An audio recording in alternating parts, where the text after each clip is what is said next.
Let's be honest. When you hear the word Kamasutra, your mind probably jumps to one specific place. You're thinking of an ancient book of, well, exotic positions, a guide to physical pleasure.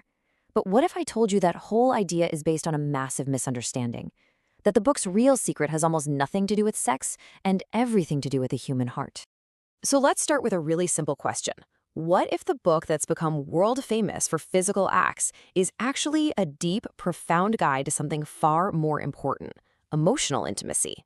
Let's dig into that idea. Yeah, this is the image we all have in our heads, right? Intricate sculptures, complicated positions, basically a manual that's focused only on the physical side of love. And for centuries, this is how the Kama Sutra has been sold to the world, as some kind of ancient, exotic sex guide. But that's only a tiny, tiny piece of the real story.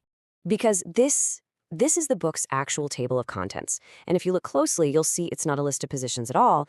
It's a complete guide to living, covering everything from how to be a good citizen and manage your money to, yes, the art of attracting others. The part it's famous for is just one piece of a much, much bigger puzzle. This chart just puts it all into perspective perfectly. See, the Kama Sutra is broken down into 7 distinct parts.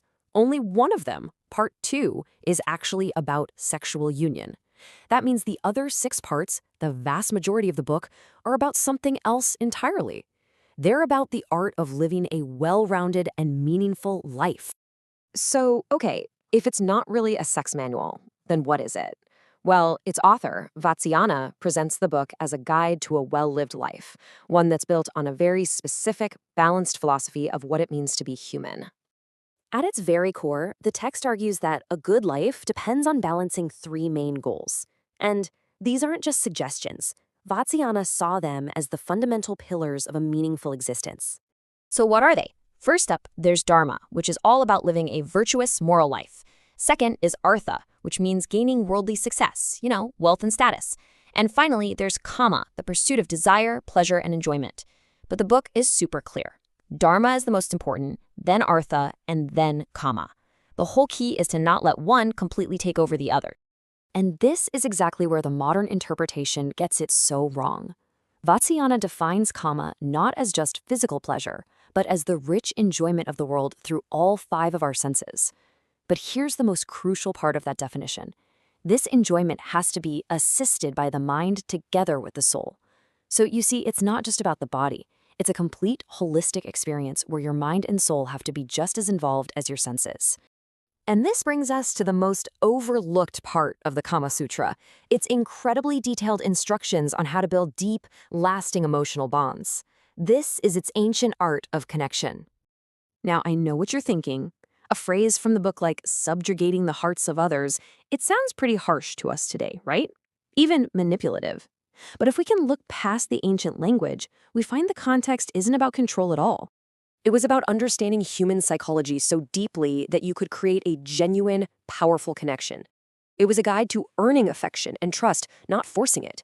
And the roadmap it provides for this is, well, it's fascinatingly modern. Let's look at some of the actual advice given to a woman on how to win a man's heart. The text says she should be telling him her own desires and secrets. Just think about that for a second. You know what that is? That is a core principle of modern relationship therapy, creating psychological safety. It's about building an environment where both people feel secure enough to be truly vulnerable, to share their deepest thoughts without being afraid of judgment. Centuries before modern psychology even existed, this text understood a fundamental truth. Vulnerability is the foundation of intimacy. Or how about this piece of advice from that same section? It suggests being in high or low spirits according to the state that he is in himself. The insight here is just so profound. I mean, that's a perfect ancient definition of empathy. It's the ability to feel with your partner, to genuinely share in their emotional state, whether they're happy or sad. Vatsyana is teaching that a real connection isn't just about celebrating the good times. It's about living in a shared emotional world together.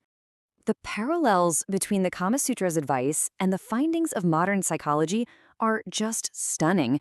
It's like this ancient text was describing these core psychological principles centuries before anyone gave them a formal name. So let's put them side by side. On one side, we've got the ancient text. On the other, the terms modern psychology uses. You're about to see that while the language is old, the concepts are absolutely timeless. Okay, Check this out, this is just brilliant. When the Kama Sutra says, looking at him with anxiety when he is wrapped in thought, a psychologist today would call that emotional attunement, being sensitive and responsive to your partner's nonverbal cues. When it says hating his enemies, loving those who are dear to him, it's describing the creation of a shared identity, that us against the world feeling that makes a bond stronger. And concealing her anger? That's a form of emotional regulation, which is a crucial skill for stopping arguments from getting out of control. So, what does all of this actually mean for us today? Why does this ancient, misunderstood text matter in our modern world?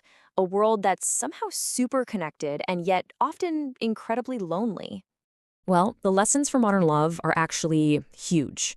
The Kama Sutra teaches that real, lasting intimacy isn't built in big romantic gestures, but in the small, consistent acts of emotional connection that happen far away from the bedroom. It shows us that empathy isn't just a feeling, it's an active, conscious practice of paying deep attention to your partner's inner world. And it reminds us that a true partnership isn't just two people living side by side. It's about intentionally creating a shared emotional life. Maybe the most powerful summary comes from the author himself. In the book's final words, Vatsyana writes, "This work is not intended to be used merely as an instrument for satisfying our desires."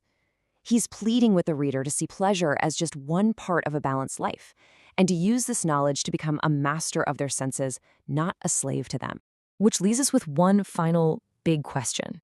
If an ancient text could lay out the blueprint for deep emotional connection with this much clarity, why do so many of our modern relationships, with all our technology and supposed psychological awareness, struggle so profoundly to achieve it?